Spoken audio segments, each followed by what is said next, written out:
नमस्कार, एक बार फिर से स्वागत है बिहार की 10 बड़ी खबरों में। रोजाना बिहार की खबरों को देखने के लिए चैनल को सब्सक्राइब कर लें। चलिए शुरू करते हैं आज की पहली बड़ी खबर।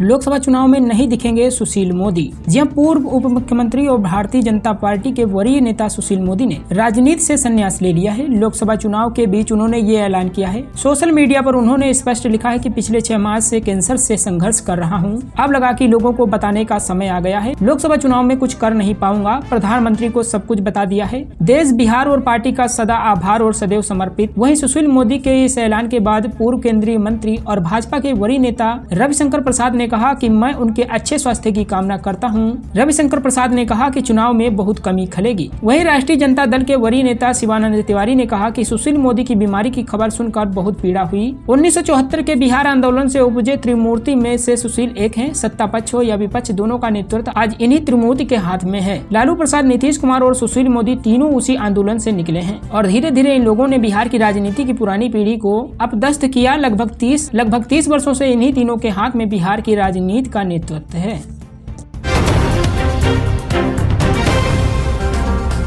3.5 लाख नियोजित शिक्षकों की नहीं जाएगी नौकरी। पटना हाईकोर्ट ने दी बड़ी राहत। जी, बिहार के 3.5 लाख नियोजित शिक्षकों के लिए काम की खबर है। सक्षमता परीक्षा पास नहीं करने और परीक्षा नहीं देने वाले नियोजित शिक्षकों को पटना हाईकोर्ट ने बड़ी राहत दी है। हाईकोर्ट ने नई शिक्षक नियमावली के नियम 4 को निरस्त कर दिया है, यानी अब सक्षमता परीक्षा पास करना अनिवार्य नहीं है। परीक्षा पास नहीं करने वाले और परीक्षा में शामिल नहीं होने वालों की नौकरी नहीं जाएगी। पटना हाईकोर्ट ने बिहार विद्यालय विषय विशिष्ट शिक्षक नियमावली को चुनौती देने वाली 1 दर्जन से अधिक अर्जी पर सुनवाई के बाद पिछले 15 मार्च को ही अपना फैसला सुरक्षित रख लिया था। इस फैसले को मंगलवार को सुनाया मुख्य न्यायाधीश के विनोद चंद्रन और न्यायमूर्ति हरीश कुमार की खंडपीठ ने 15 अर्जी की सुनवाई के बाद 88 पन्नों का आदेश दिया। कोर्ट ने बिहार में कार्यरत स्थानीय निकास शिक्षकों के सक्षमता परीक्षा को सही ठहराया।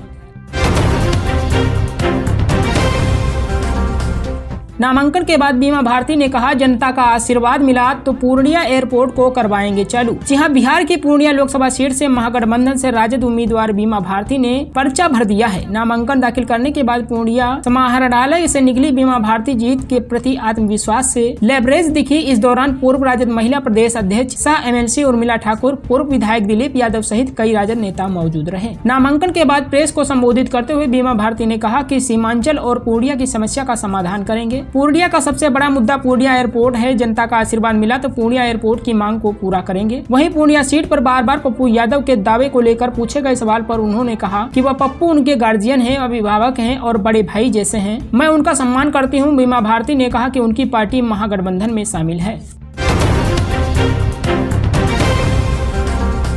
लोकसभा चुनाव से पहले चिराग पासवान की पार्टी को बड़ा झटका। एक साथ 22 नेताओं ने दिया इस्तीफा। जी हां, चिराग पासवान की पार्टी से एक साथ 22 नेताओं ने इस्तीफा दिया। लोकसभा चुनाव की तैयारी में जुटे लोक जनशक्ति पार्टी रामविलास के प्रमुख चिराग पासवान को बड़ा झटका लगा है। उनकी पार्टी के 22 नेताओं ने एक साथ इस्तीफा दे दिया है। इनमें से अधिकांश नेता हाजीपुर लोकसभा सीट से हैं, ताल्लुक रखते हैं। लोजपा के संगठन मंत्री रविंद्र सिंह, अजय कुशवाहा समेत कई नेताओं का इस्तीफा दिया है। इन लोगों का आरोप है कि चिराग पासवान ने पैसा लेकर टिकट बेच दिया है। पार्टी के पुराने नेताओं को तरजीह नहीं दी गई। बता दें कि हाजीपुर सीट से ही चिराग पासवान चुनाव लड़ने वाले हैं। तेजस्वी यादव ने पीएम मोदी पर तंज कसते हुए कहा कि मोदी जी आएंगे और कहेंगे मोदी की गारंटी, लेकिन मोदी जी की गारंटी चाइनीज माल की तरह है। 1-2 बार इस्तेमाल कीजिएगा फिर बेकार हो जाएगा। वह केवल चुनाव भर ही गारंटी लेंगे। अरे मोदी जी, आप एक बार मेरे चाचा की गारंटी लेकर दिखाइए, उनकी गारंटी है या नहीं यह बताइए। वह कब पलटेंगे पता नहीं, वह कब पलटेंगे पता नहीं। 10वीं के बाद अब इंटर की पढ़ाई होगी शुरू। दाखिले के लिए इस दिन से शुरू होगा पंजीयन। जब मैट्रिक परीक्षा में उत्तीर्ण छात्रों का अब इंटर में दाखिला होगा, इसको लेकर शिक्षा विभाग ने प्रक्रिया शुरू कर दी है। बिहार बोर्ड ने इंटर स्तर की शिक्षा प्रदान करने वाले जिले के सभी सरकारी एवं गैर सरकारी उच्च माध्यमिक विद्यालयों की सूची OFSS वेबसाइट पर अपलोड कर दिया है। शिक्षण संस्थानों की सूची संकायवार सीटों के साथ जारी की गई है। सीटों की संख्या में संबंधित सूची वेबसाइट पर अपलोड है। बिहार विद्यालय परीक्षा समिति ने इस बार सभी +2 विद्यालय में 11वीं कक्षा के नामांकन को अनिवार्य कर दिया है। बोर्ड के इस निर्णय से जिले के सभी ग्राम पंचायतों के संचालित +2 विद्यालय में नए सत्र में नामांकन के साथ 11वीं कक्षा की पढ़ाई शुरू होगी। छात्र 11 से 25 अप्रैल तक ऑनलाइन पंजीयन कराएंगे। पप्पू यादव का ऐलान, पूर्णिया से निर्दलीय लड़ेंगे चुनाव, आज करेंगे नामांकन। कांग्रेस नेता व जाप के पूर्व राष्ट्रीय अध्यक्ष राजीव रंजन उर्फ पप्पू यादव ने आज ऐलान कर दिया है कि वह पूर्णिया लोकसभा सीट से निर्दलीय चुनाव लड़ेंगे। वे आज यानी 4 अप्रैल को अपना नामांकन दाखिल करेंगे। पप्पू यादव ने आज एक्स पर पोस्ट करते हुए लिखा, प्रणाम पूर्णिया, सलाम पूर्णिया व जोहार पूर्णिया। कल जन नामांकन है, सब आशीष देने आए। पूर्णिया के सम्मान में आपके आशीर्वाद से पप्पू यादव मैदान में है। प्रणाम पूर्णिया से कुछ लोग इतना चिढ़े हैं, उसका अपमान करने के लिए कुछ भी करेंगे। मेरी मां पूर्णिया 26 अप्रैल को उनका जमानत जब्त कर जवाब देगी।